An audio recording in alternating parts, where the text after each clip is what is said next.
Prossima gara sono i 100 rane assolute, Giada Croesi alla 2, Ludovica Scarabottolo in 3, Matilde Cerchiera alla 4, Anita Pesce alla 5, Beatrice Antonello alla corsia numero 6.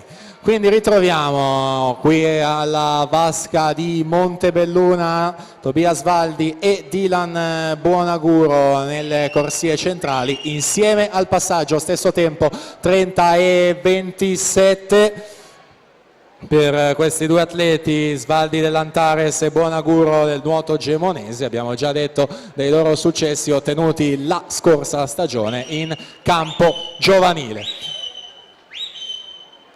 Tobias Valdi al record della categoria ragazzi, quello junior abbiamo detto 1,2 e 97, 1,380 per aggiudicarsi questa batteria su Dylan Buonaguro, 1,4 e 28.